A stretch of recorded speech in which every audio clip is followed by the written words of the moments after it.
Buenos días, ladies and gentlemen. Bendecido martes. Como siempre damos gracias a Dios por todo lo que nos da. Le damos gracias por la salud, por el techo sobre nuestra cabeza, por el alimento sobre nuestra mesa. Le damos gracias por la familia, por los amigos.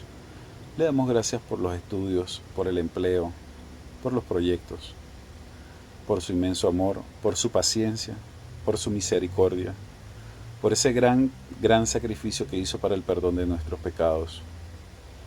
Hoy quería hablarles sobre la primera carta de Corintios, ya que cuando pensamos en los tiempos del primer siglo, nos imaginamos una comunidad modelo, sin los problemas de las iglesias de nuestros tiempos.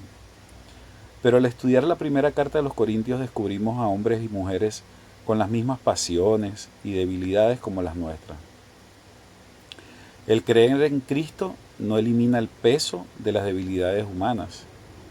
La iglesia de los Corintios era una mezcla de vida espiritual y sus muchas pasiones desordenadas. Desde el punto de vista geográfico, Corinto poseía una particular fisonomía entre las ciudades del Mediterráneo, por estar muy bien ubicada, separada por dos golfos. La hacía una ciudad privilegiada por ser un puerto marítimo de comercio de esos días. Era una ciudad preferida por los viajeros debido a sus muchas diversiones. El término corintizar definía a la ciudad como llena de todos los placeres, dándole al Dios de la carne su más grande gratificación. La promoción de esos deseos se debía a que la ciudad había un santuario consagrado a Afrodita, la diosa del amor. Según los griegos, alrededor de la ciudad había harenes de prostitutas, prostitutas sagradas, contándose por miles para los hombres que amaban la lujuria y la vida licenciosa a la que Pablo enfrentó en muchos capítulos de su carta. Otro aspecto muy notorio de la ciudad de Corinto era sus juegos ísmicos cada 2 años, muy parecido a los Juegos Olímpicos actuales. De esta manera, no será raro que Pablo haga alusión a ellos como metáforas para mostrar grandes verdades de la vida cristiana. Además de esos juegos, el dinero y la esclavitud formaban parte de la vida social en la vieja ciudad del pecado. La paternidad literaria de las cartas tiene como su autor a Pablo, quien fundó a la iglesia en su segundo viaje misionero. Esto lo podemos ver en Hechos 18, 1 al 18. A comienzo de la década de los 50, la carta fue escrita desde Éfeso, donde Pablo, por razón de su trabajo apostólico, fue retenido, y su contenido no es sino la respuesta a la solicitud de un grupo de hermanos, porque en la iglesia se estaban dando asuntos escandalosos, que distaban mucho de la iglesia fundada por Pablo al principio. Pablo permaneció allí solamente 1 año y medio, de acuerdo con Hechos 18:11, de modo que solo pudo poner los fundamentos de la fe cristiana. En 1 Corintios 3, 6 y 10 se puede estudiar un poco esto. Esto planteó la necesidad de enviar nuevos maestros para ayudar a su consolidación, entre los que se menciona particularmente a Apolos, de acuerdo con la información dada en 1 Corintios 1:12.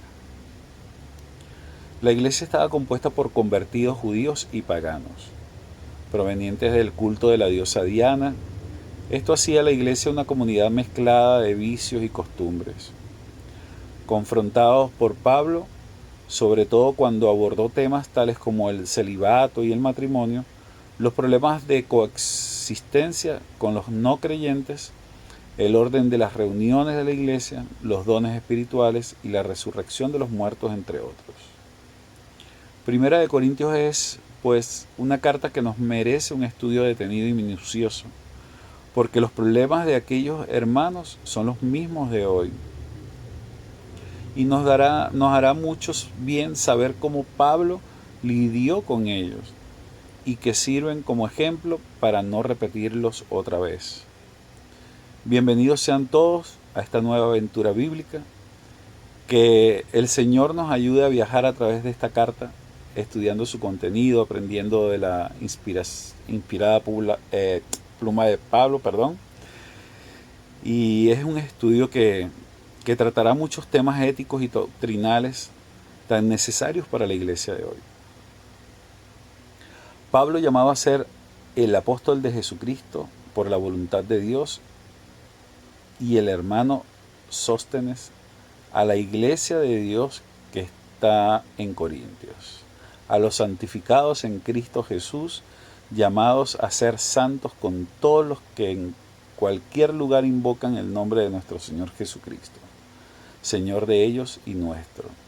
Gracias y paz a vosotros, de Dios Padre y del Señor Jesucristo. Esto está en 1 Corintios 1, 1 al 3.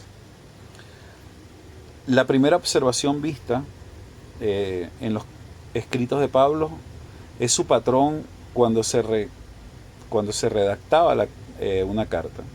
Comparándola con las escrituras de ahora, nosotros escribimos primero el destinatario de la carta y la finalizamos poniendo la firma de quien la escribe.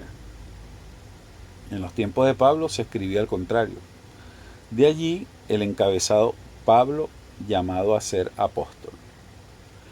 La segunda observación de la autoridad apostólica al momento de escribir las cartas: Pablo había sido llamado para ser apóstol de Jesucristo por la voluntad de Dios. Pablo no fue un falso apóstol de acuerdo con la defensa hecha en su segunda carta. Esto lo podemos ver en 2 Corintios 11 y 12. Él era apóstol por la voluntad de Dios, no de los hombres. Por otro lado, cuando Pablo escribía sus cartas mencionaba a sus acompañantes. Esta vez lo hace con el hermano Sóstenes. Este Sóstenes parece ser alguien quien fue golpeado por los oficiales romanos en una reacción antisemítica contra los judíos en la persecución hecha contra Pablo. En Hechos 18-17 aparece un tal Sóstenes con Pablo y ahora lo presenta como su hermano en la fe. Algunos piensan que Sóstenes pudo ser el redactor de la carta. La iglesia de Dios, con frecuencia la gente asocia la palabra iglesia con un edificio donde los cristianos se reúnen. La palabra griega para iglesia es eklesia, y su significado era el de una asamblea ciudadana. Esto de los griegos, pero aplicándolos a los judíos era una comunidad de creyentes en Jesús. Esa palabra usada en Septuaginta, versión de los 70, era una referencia a Israel cuando se reunían en sus solemnes asambleas bajo las autoridades del Señor. Y vamos a dejar este estudio por ahora hasta acá, por honor al tiempo. Mil bendiciones. Mañana continuaremos develando esta carta.